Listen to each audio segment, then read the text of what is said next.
What's up, fight fans? This is Kurt DeVille with Counterpunch Boxing News, and I got some new news for you concerning Danny Swift Garcia.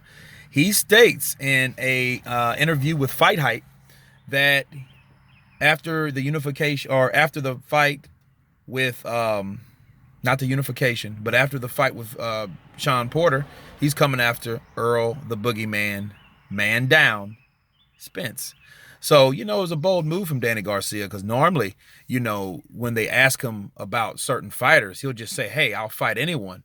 But he never goes on record saying, like he did, recently, that, hey, I'm coming after Earl Spence next for unification. So it's a ballsy move, and it's a surprising move because, Danny Garcia, he's been in some questionable, cherry picking situations where he picks some guys, that a lot of people question, like, why are you getting this guy? So he was known as a cherry picker. So so it is a brave move. The only thing that I can make of it is, let's see if it happens. Let's first see if he can beat Sean Porter because he's a pressure fighter, and that looks like a very good fight. But I'll handle that fight study for another video with those two guys. But if he can get past Porter, and unify with Spence, there's only so many people left. You got Keith Thurman again with the WBA. That's if he doesn't get stripped. And you have Jeff Horn or Terrence Crawford. So, it's looking good. It's a good revivement to the welterweight division because, for a while it was looking like everyone had a target on each other's back, but one guy trying to fight everyone else. But, they just had, everyone had their picks and chooses, instead of fighting the next available guy. Everybody wanted Keith Thurman, but Keith Thurman was hurt or injured or whatever, or was unavailable for whatever reason, and everybody wanted to fight him. I know he had two of the belts, but come on, nobody wanted to go after that WBO.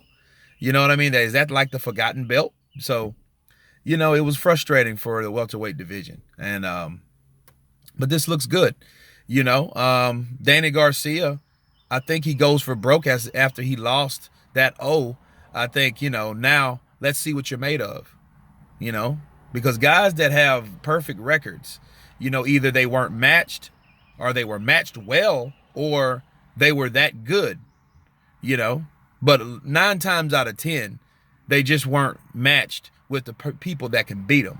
What it is, they would, a lot of those guys with those perfect records fought a lot of guys that they know they could beat. They were matched well with fighters, and therefore they had a perfect record.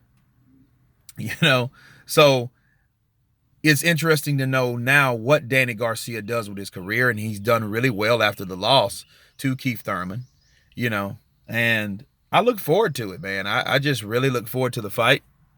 I'm down on the lake, and dude, it is hot. So this is like pre-summertime. This ain't even summer yet down south. So, but yeah, this is great, refreshing news for the welterweight division. Just want to share that with people. But yeah, again, my thoughts is I think Danny Garcia, he loses that you'll see what a person's made out of. You know what I mean? Because it's not about when you lose, is what happens what you do after you lose. You know what I mean? And these are ballsy moves. And he's trying to get that WBC belt back. And that's another ballsy move because Sean Porter been after him a long time. So we'll see what happens in all these fights, man. But it looks good for the welterweight division, so we hear. But anyway, you guys tell me what you think about this. This is Kurt DeVille with Counterpunch Boxing News. And you've been counterpunched. Peace.